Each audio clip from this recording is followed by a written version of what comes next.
लोक आस्था का महापर्व और महापर्व में आज जो है भगवान सूर्य के डूबते स्वरूप की जो है उपासना जो है वो पूरी हो गई है। पहला अर्घ हो गया है और अब कोसी भरा गया है। कोसी दरअसल मन्नत मान के भी लोग बहुत लोग भरते हैं और ख़ास करके उत्तर बिहार की बात करें तो उत्तर बिहार में छठ बगैर कोसी के अधूरा सा है।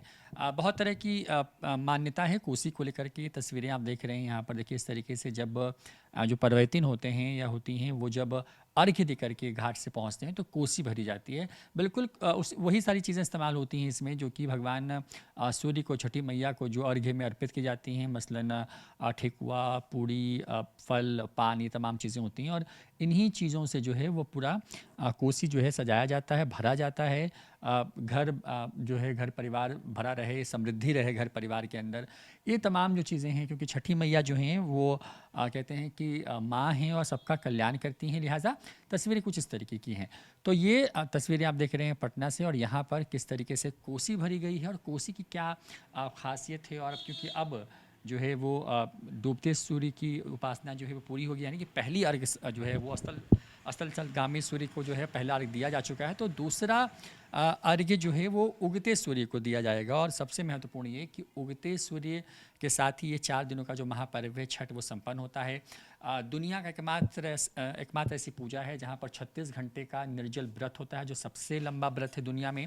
और सबसे ख़ास बात ये कि छठ की जो छठा है, बिहार से लेकर के अब अमेरिका तक, आप मतलब जितने भी देश आप गिनते जाएं जहां बिहार के लोग रहते हैं, जहां बिहारी समाज रहता है, या फिर जो छठी मैया को मानने वाले लोग हैं, उन तमाम जगहों पर जो हैं वो छठ देखने को मिलता है। वहाँ पे छठ मनाया जाता है।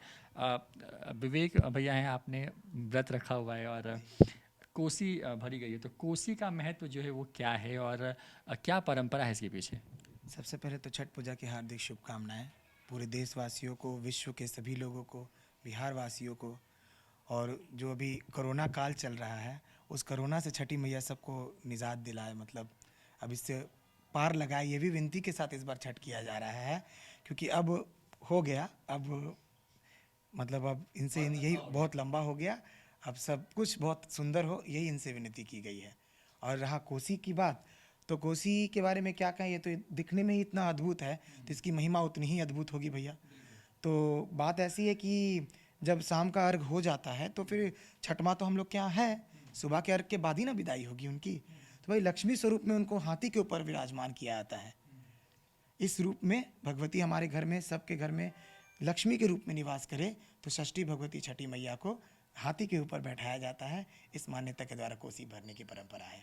मतलब ऐसे सरल शब्दों में कहें तो मतलब छठी मैया क्योंकि अर्घ्य के बाद जो है वो विश्राम कर रही हैं सुबह के अर्घ्य के लिए। हाँ, सुबह के अर्घ के लिए, और उनको मतलब प्रेम पूर्वक बस देखिए और उसका आनंद लीजिए। हाँ।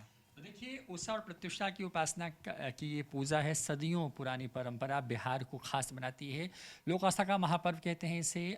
उषा से प्रत्युषा की ओर जाने को छठ कहते हैं। 4 दिनों के इस महा उत्सव में कोसी भरी जा रही है और आज की जो रात्रि है वो जागने की रात कही जाती है। और उसके साथ ही सुबह की बेला में दोबारा से उसी घाट पर, उसी तट पर लोग दोबारा जमा होते हैं, जहाँ पर फिर से उगते सूर्य को जो है वो अर्घ्य दिया जाता है। और सबसे बड़ी बात ये कि जितनी जल्दीबाजी में भगवान भास्कर सूर्य देवता आज ओझिल होते हैं, यानी कि अस्त होते हैं, उतने ही नखड़े के साथ अगली सुबह जो है वो उदयमान होते हैं। यही खास है, यानी कि भगवान के नखड़े के बीच में ही लोक आस्था का यह महापर्व, सदियों पुरानी परंपरा। कहते हैं कि बिहार में कुल 12 अर्घ हैं और 12 महीने भी हैं और सूर्य की 12 राशियाँ भी हैं। इन्हीं 12 राशियों को लेकर के छठ जो है उन राशियों को संपूर्णता का उत्सव है।